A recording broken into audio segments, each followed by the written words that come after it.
a llevar primero los datos de filiación. Se va a dividir en dos partes. Uno, lo que es el interrogatorio, y dos, lo que es examinar al paciente. El interrogatorio va desde lo que son los datos de filiación. ¿Ya? En los datos de filiación, ¿qué nos interesaría saber del paciente? Para nosotros, para nuestra especialidad. La vivienda. Ocupación. ¿Por qué?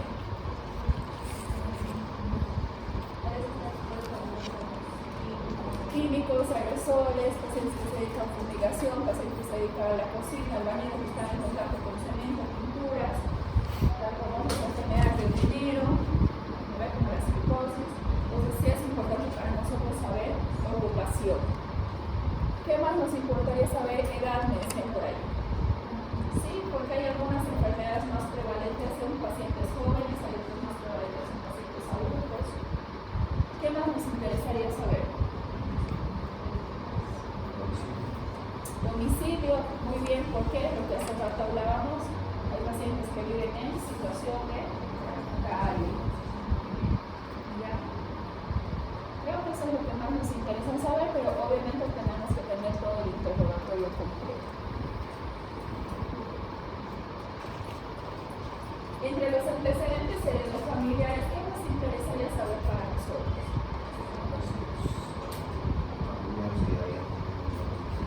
¿Cómo qué? Para nosotros, ¿qué nos interesaría saber preguntar? Tuberculosis. Tuberculosis, ¿hay algo con tuberculosis? ¿Va a tener tuberculosis en la familia? Asma. O enfermedades autoinmunes. Hipertensión arterial, ya, ¿para qué te llevo una hipertensión? Secundaria tiroideo pulmonar, puede ser, tienes que preguntar.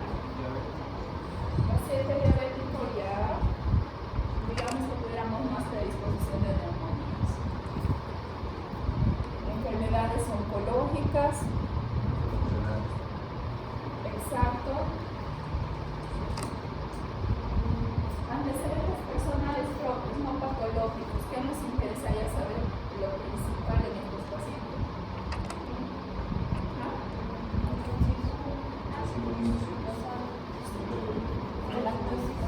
Curva. Siempre va a ser la primera causa de patologías pulmonares, del cigarro. 1 de cada 9 pacientes fumadores le da cáncer de pulmón. 1 de cada 9, imagínense la prevalencia. Solamente nos interesaría saber si fuma o qué más nos interesaría saber. Si te dice el paciente fumo, ¿qué más te interesaría saber? ¿Cuántas veces? ¿Cuántas veces? ¿Cuántas cajetillas? ¿Cuántos cigarros? ¿Cuánto tiempo va a fumar? Ahí es donde ya colocamos el tipo de vivienda de los pacientes. Hay muchos que están en contacto también con animalitos, son criadores de animalitos. También ahora lo que hace la decía su compañero que está muy bien, nos hemos acostumbrado a preguntar mucho acerca de las inmunizaciones. Después del COVID, ¿qué vacuna tiene? ¿Cuándo fue su última dosis? ¿Cuántas dosis tiene? Ahora que ha sido el boom de la influenza. También nos ha interesado en preguntar, ¿verdad? De la influenza, si tiene vacuna o no tiene. Antecedentes psicostétricos, personalmente para mí no me sirve mucho para mi especialidad. Antecedentes personales patológicos, ¿cuáles me servirían para nosotros? Ya, muy bien, ¿qué más? Si ha tenido tuberculosis el paciente, si de niña tiene alguna reacción asmática o bronquitis alérgica que termina con el tiempo con asma. ¿Perdón? Si es alérgico a algo. ¿Qué más? ¿Qué pasa si fuera un paciente con somnobulismo, que eso que hablábamos? ¿Qué nos interesaría saber? Si hubiera un paciente disneico, si el paciente ha sido operado, hace cuánto tiempo ha sido operado, si se moviliza, hace cuánto tiempo no se moviliza.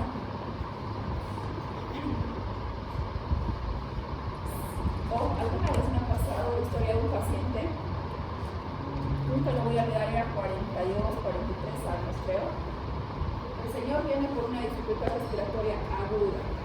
Había ido a un centro de salud, algo así, lo atendieron, lo trataron como un resfrío, lo mandan a su casa y el paciente viene peor. A las 24-48 horas tarde para ingresar a terapia. Cuando sorprendido veíamos estudios todo negativo.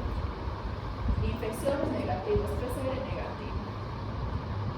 ¿Qué había pasado con este señor? No había comentado nada, pero al tiempo de caminar se había golpeado y tenía un lado morado, un hematoma en su pierna. No había dicho nada. ¿Qué había pasado? Le pedimos número de para diagnosticar positivo.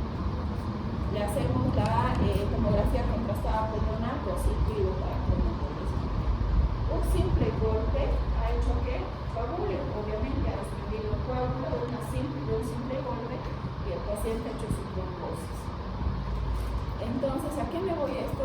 Siempre pregunten hasta las cosas mínimas que puedan producir la disnea, especialmente aguda. ¿Ya? ¿Qué más? A ver.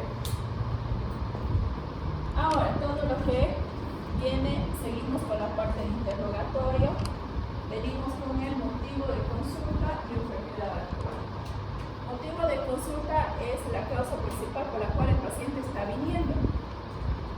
Por lo tanto, la enfermedad actual vamos a empezar a desarrollar de acuerdo al síntoma que el paciente le pone mayor énfasis. ¿Ok? Si el paciente viene por una disnea, ¿qué vamos a redactar en la enfermedad actual? Lo primero, tiempo. ¿Hace cuánto tiempo el paciente presenta disnea?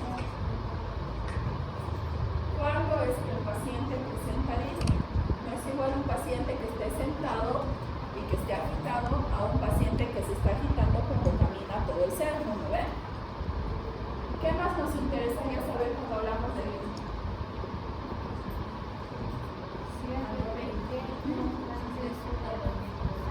Ya, tiene despertares nocturnos, ¿qué más? Ya, ¿qué más? ¿Perdón? Sudoración nocturna, ya, ¿qué más?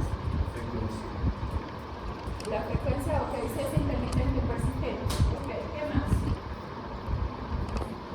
¿Cuándo se exacerba más la disnea? No hay intensidad de disnea, solamente hablamos de pequeños, medianos y grandes esfuerzos. Asociación, cuando tiene disnea, ¿presenta alguna otra sintomatología? Porque a muchos les dan disnea después de una crisis de tos. ¿Ya? Entonces, ¿qué asociación más tiene cuando le da la disnea? O simplemente no tiene asociación a tos y de pronto piensa el paciente una disnea, pero cuando entra en una crisis de ansiedad.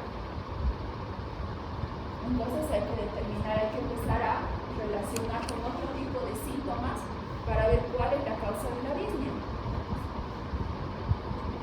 Y es más frecuente de lo que ustedes creen las crisis de ansiedad por las cuales llegan a emergencia con disnea y toditos saturan bajito. Entonces, ¿a qué va relacionado la disnea? ¿Cuándo se presenta más? Ahora, ¿qué pasa? Tengo disnea, pero además tengo una disnea intermitente, tengo una disnea de medianos esfuerzos y cada que me agito, además tos. Tengo tos. ¿Qué me interesaría saber cuando tengo tos?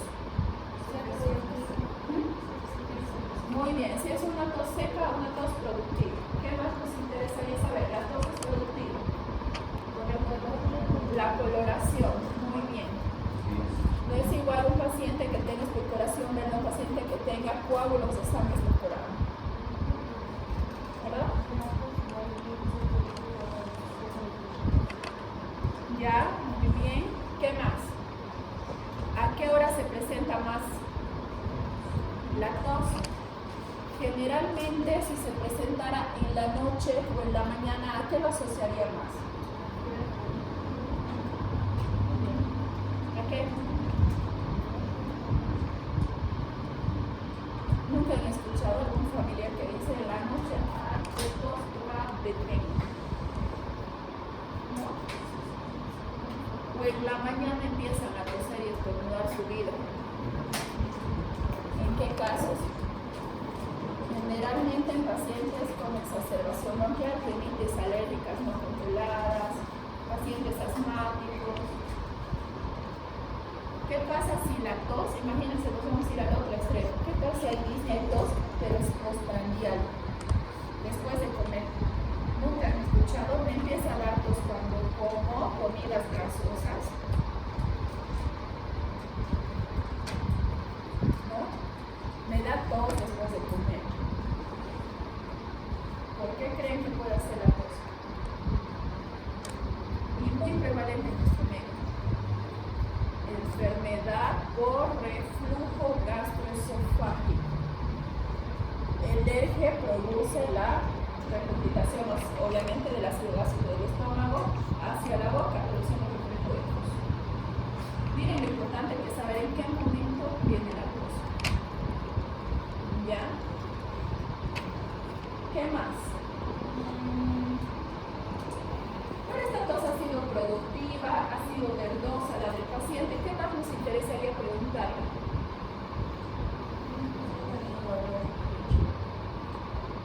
Si hay dolor en el pecho. ¿Qué está sospechando preguntándole dolor en el pecho? Si te dice sí, ¿qué sospecharías? Ya. Entonces el dolor que generalmente produce el paciente, ese se llama dolor pleurítico. No se olviden, el pulmón no duele. Lo que duele es la irritación pleural o lo que conocemos como punta de costado, cuando nos produce neumonía. ¿Ya? Pero la pregunta no sería ¿te duele el pecho? Porque asociamos más a dolor cardíaco cuando hablamos de pecho. ¿Te duele la espalda? ¿Dónde te duele? Para tener más énfasis también al momento de auscultar. ¿Qué más? Si solamente nos guiamos a lo que el paciente quiere contarte, estamos perdidos. La idea de hacer una buena enfermedad actual es que el médico sea diestro para orientar al paciente, para poder diagnosticar. Cuando ya estamos hablando, por decir, estamos hablando ahorita de un paciente probablemente con una neumonía, ya nos hemos ido, disnea, tos productiva. Hubiese sido interesante preguntarle a este paciente, ¿usted ha tenido fiebre? La fiebre siempre es sinónimo de infección, ahí hacemos todo. Muy bien, he tenido fiebre. ¿A qué hora he tenido la fiebre? ¿O a qué hora he tenido la fiebre?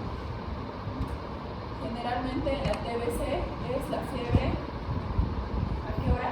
Nocturna, en la noche, ¿verdad? Entonces ahí también hubiéramos ya simplificado y llegado más o menos a un diagnóstico. ¿Ya?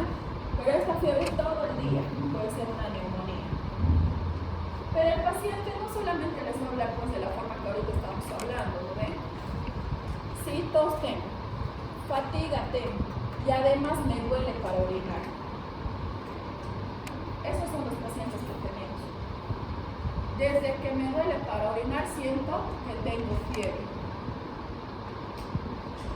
Y además diarrea más hace 3 días nada. Los pacientes nunca vienen unifactoriales. Generalmente cuando vienen al hospital es porque realmente está muy mal y porque ya tienen más de una sola patología. Entonces ahí primero redactamos todo lo que nos corresponde a pulmón cuando hablamos de síntomas pulmonares. Luego vamos a redactar todo de otra patología. Si yo les digo, me duele para orinar, estoy hablando otro contexto, ya no puedo relacionarlo más con pulmón. Entonces vamos a abrir punta aparte a todo lo que es pulmón abajo.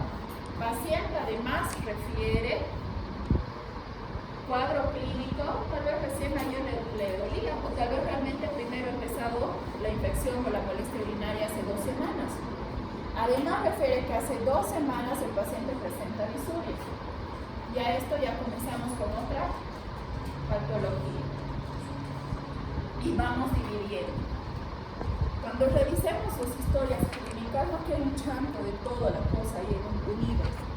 Que me hablen de uñas de pies y de, por si acaso, su cefalea y abajo hablan de su tos. ¿ok? Cerramos un sistema y abrimos otro, que se pueda entender. Y una clave que les voy a decir siempre: su enfermedad actual tiene que darles el diagnóstico.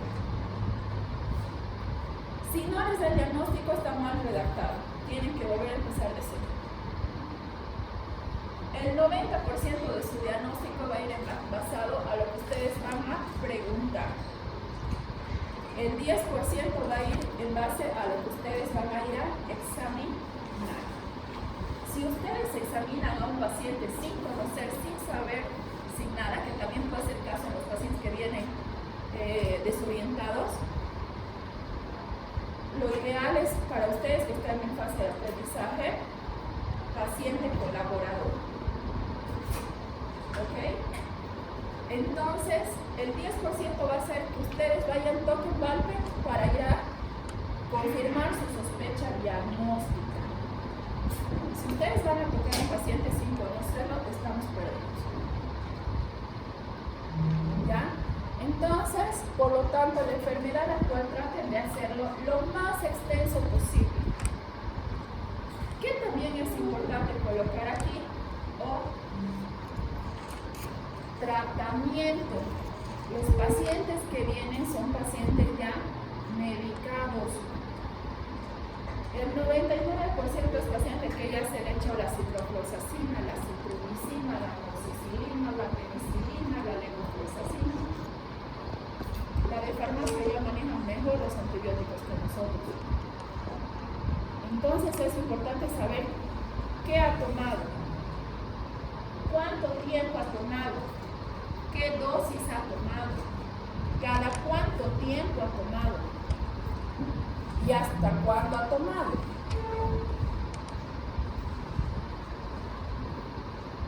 Siempre coloquen eso al finalizar su enfermedad actual. ¿Por qué? Para no volver a reiniciar los mismos medicamentos. ¿O qué pasa en el caso de la tuberculosis? Está contraindicado darle levofloxacina. ¿Por qué? Porque obviamente es tratamiento de segunda línea, el paciente les va a mejorar temporalmente. Ustedes quitan el antibiótico y tienen una tuberculosis cubierta. ¿Ya? Entonces siempre averigüen qué medicación está tomando el paciente. Ahora, interrogatorio por aparatos y sistemas, otra parte que siempre les voy a enseñar. ¿Qué debemos colocar en la revisión por aparatos y sistemas? ¿Cuál es el concepto?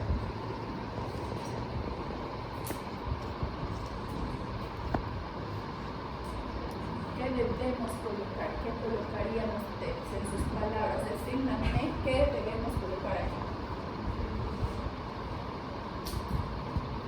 ¿Me hago entender con la pregunta? Es como decirles en enfermedad actual qué vamos a colocar. Ahora en enfermedad o revisión por aparatos y sistemas, ¿qué vamos a colocar? Vámonos al caso de hace rato del paciente que tenía disnea, tos, fiebre. ¿Qué debemos colocar en un interrogatorio, chicos? Los sistemas.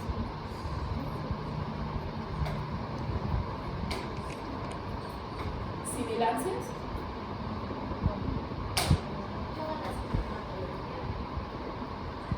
Ya.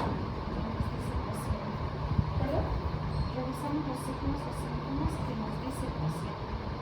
Son signos que resolvemos.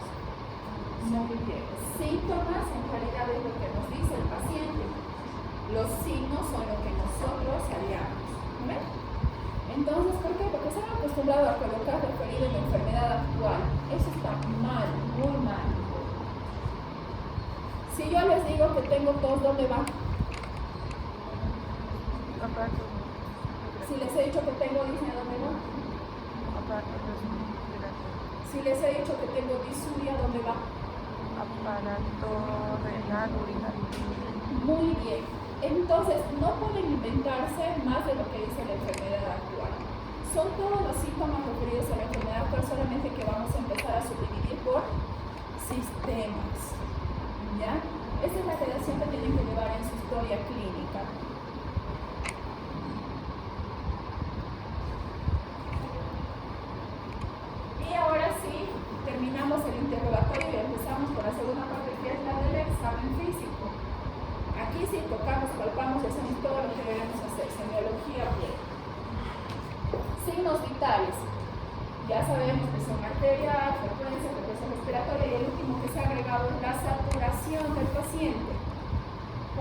hablamos de saturación y eso quiero que tengan cuidado con su historia clínica que me van a presentar el martes.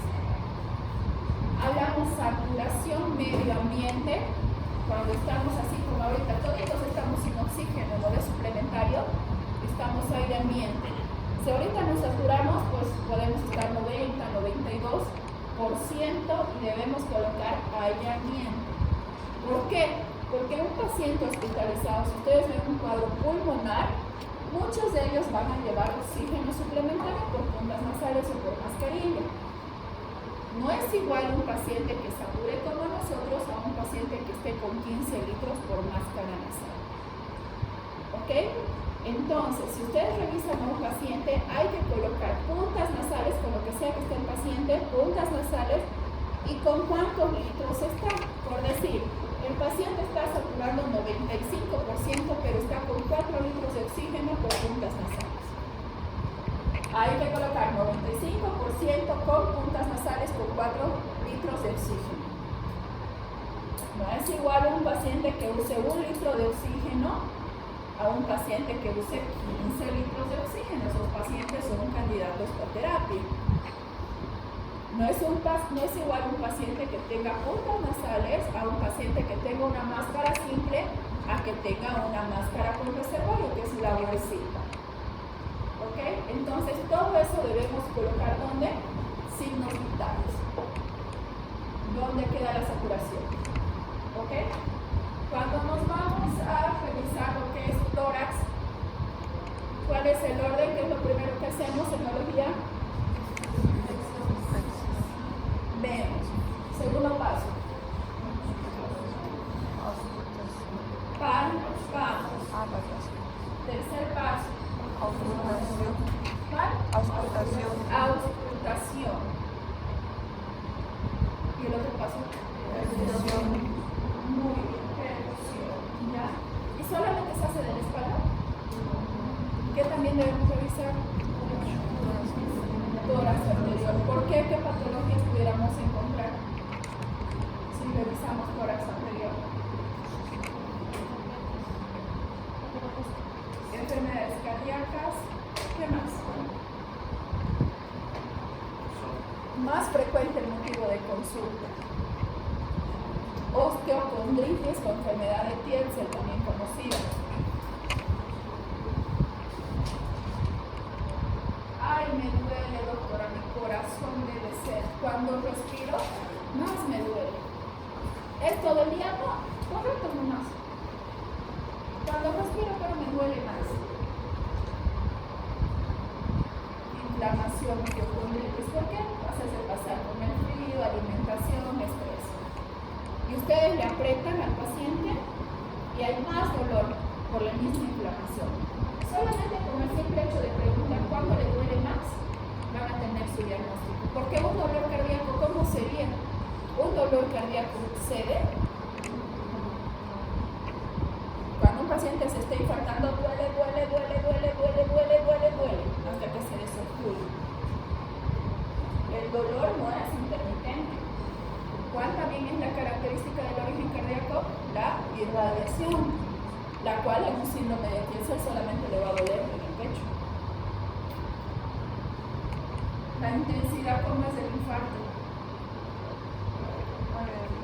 Va a llegar a un 10 de 10. Un paciente con Tietze va a tener todo el día dolor, pero no va a superar un 2 o 3 de dolor.